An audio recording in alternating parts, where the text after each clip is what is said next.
Assalamu alaikum. Ji, walaikum. First, Imran, I just need to pass on a message from my mum, who says that her prayers are with you. So, inshallah, you are successful. I'm currently sitting on the health and social.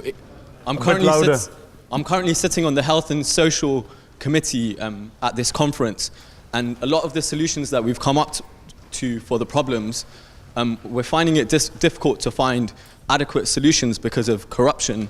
Everywhere, every time we're looking for a solution, the problem is the corruption. So I'm just asking to see how are we going to get rid of this culture of corruption that is present all over Pakistan? You know, Pakistanis, when they leave Pakistan, I see them in Dubai, I see them in America, in England. And when I first came here as an 18-year-old, I remember the Pakistani community then, and I see it now. Look, there are two types of people in Pakistan. One, who corrupt the system, two types of corruption. One are people who corrupt the system to make money, and the others, the majority, are corrupted by the system.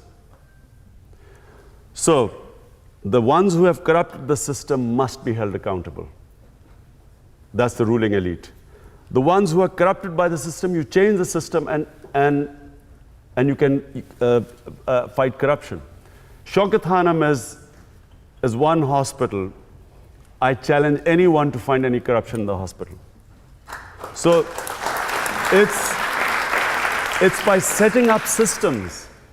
So, you know, if you set up a system where, for instance, we made sure that there is as much, everything is computerized in the hospital. Similarly, if you want to stop, in Pakistan, if you want, the biggest corruption is in the revenue department, and make it e-government. In the United States, no one sees the tax man. So reduce the human contact. But most of all, so I'll go one by one. Number one, conflict of interest law.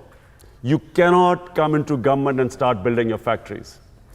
Number two, a NAB or the Accountability Bureau must be an independent institution like the National Audit Commission here in England.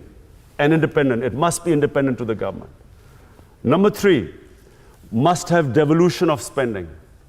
So Tehreek-e-Insaf, we want to devolve power right down to the village level. So funds, development funds must go straight to the village level.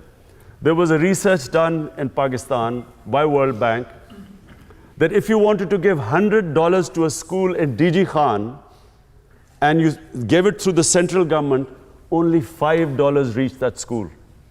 So give $100 straight to the school.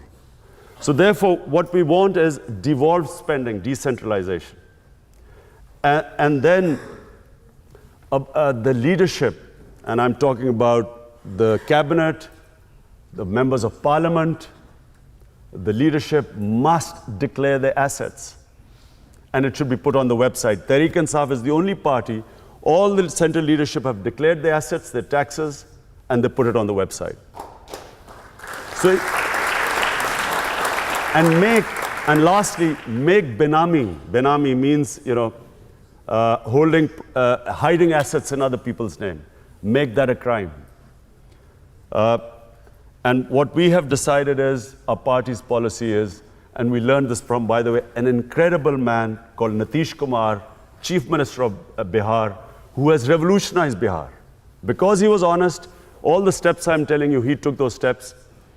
And what he did was, and I invited him to my house, our senior leadership met him, we asked him questions. Any property which is benami, which is found that someone has hidden an asset and hasn't declared it, will be taken by the state, and all that property confiscated from corruption will go towards education.